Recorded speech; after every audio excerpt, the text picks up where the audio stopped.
is rising up from the stands. What's up, Met fans? This is Justin from Meet the Mets Fans podcast. I'm doing a quick reaction to David Stearns' press conference after the bombshell of a trade yesterday with Brandon Nimmo. If you haven't tuned in just yet, we have an exclusive with the Pin Man, episode 4. Got to go check that out. Stefan and myself also, we had a full recording yesterday where we broke down instant reaction to the Brandon Nimmo trade, as well as some hot topics going on along with the Mets. I'm here today just as a quick recap about David Stearns and his, rationale behind that Nimmo trade. And so let's start with Brandon himself. Stearns obviously addressed Nimmo and his character and who he is and his relationship with the fan base, the coaches, the management as being a factor in terms of whether or not they should be trading this guy. And ultimately, it came down to Stearns after the season, assessed what he had, thought to himself and the Mets and said, we can't bring back this team the way that it is currently constructed. And I'm not saying that Brandon Nimmo was the ultimate person that he wanted to get rid of or the number one guy that he wanted to remove from this team, but it was pretty clear that he was looking to shake things up. And, there's been a lot of back and forth going on with analysts on, major moves that the Mets might be making. Nimmo's name was kind of floated out there. I know Stefan and myself kind of looked at that and said there's no way. And I think a lot of it came down to his no trade clause that he had. And pretty interesting, I heard Nimmo doing a press conference today with the Texas Rangers. And he was pretty much asked that question of like, how did this go down? And essentially what happened was Stearns came to him this past Thursday and said, hey, Brandon, we're looking to trade you to the Texas Rangers. And Brandon looked at him and said, is this deal pretty much done besides me? And Stearns said to Brandon, yeah, we pretty much just need to dot the I's and cross the T's. And with your approval, this trade is going to happen. Obviously, this is pretty major for him and his family. He kind of took a couple of days. He spoke to former players that are currently on the Texas Rangers, like DeGrom. He obviously spoke to his family, and ultimately he made the decision that, it's going to be best for him. It's going to be best for his family. And Nimmo talks about his time, and I think a lot of us, especially after him signing that 8-year contract, thought that Brandon was going to be a lifer. Right, that he was going to retire as a New York Met. He discussed that again during this press conference about, David Wright and himself being up in the rafters. And I think after an 8-year contract, after being drafted in 2011, I think every single Met fan thought, yeah, this guy's going to retire as a New York Met. He's going to go down as pretty much one of the better Mets, right, that we have in our organization. For Stearns, he discusses the Semien acquisition and essentially why he kind of went after him. He discusses, obviously, his defense. He thinks that offensively, that there was some stuff, the underlying numbers are going to bounce back for him. He talks about, though, his leadership. He talks about his work ethic a lot and discusses how he believes that that's going to transcend the rest of the Mets organization and some of the players on there. So, he discusses a lot about who he is, just not as a on-the-field guy, but an off-the-field guy. I thought something interesting, right, with Stearns, he was asked specifically about the clubhouse, and he said, was Brandon Nimmo traded, right, because of clubhouse issues? And essentially, Stearns kind of avoided that question, and he kind of went around it and didn't say there was an issue with the clubhouse.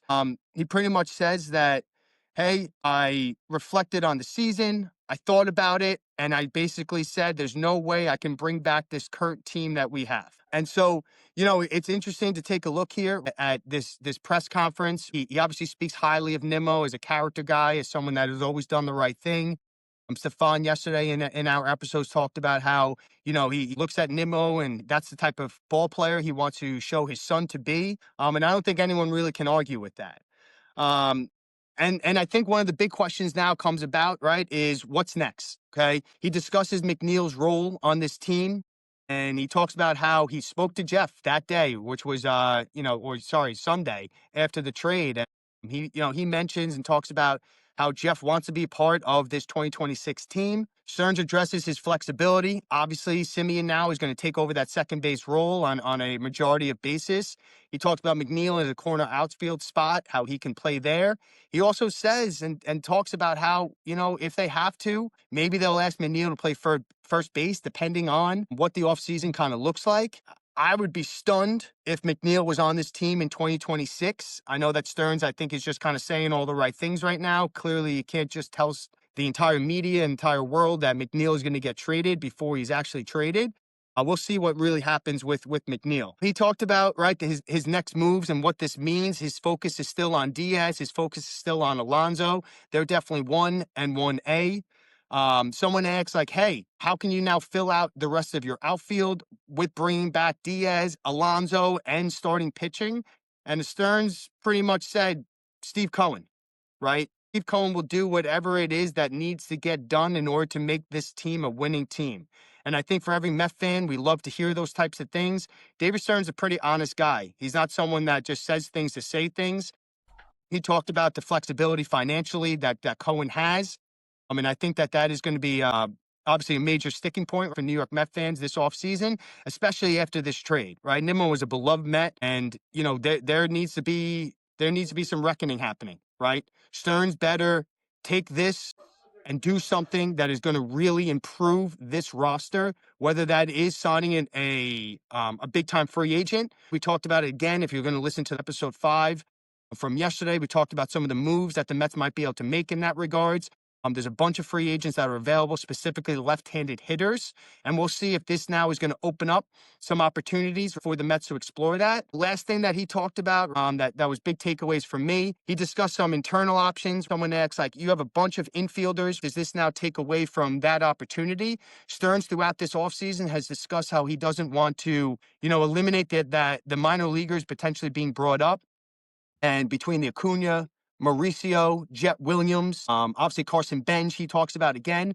But in terms of those infielders, he talks about versatility and positional versatility, really. And, we're going to see that he says that all of those guys have played the outfield in some capacity. All of those guys have played another position. Again, we'll see what all this means. He could just be posturing, right? We don't know what the Mets plan actually is going to be. He's not going to tell the world. But this is a major move. And we talked about how potentially you're going to be shaking up some things. This is a big-time shakeup, right? Losing Brandon Nimmo, he addresses all of this. If you want to hear the full trade breakdown, listen in to episode 5 with Stefan and myself. Kind of go into a lot of detail on that.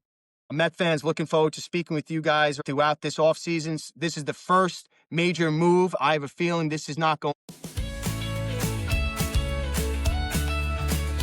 Meet the fans, meet the fans. Meet the Mets fans, voices rising up from the stands. Hear their cheers, hear their groans, feel their highs, feel their moans. Stories untold now on the mic. Mets fans unite.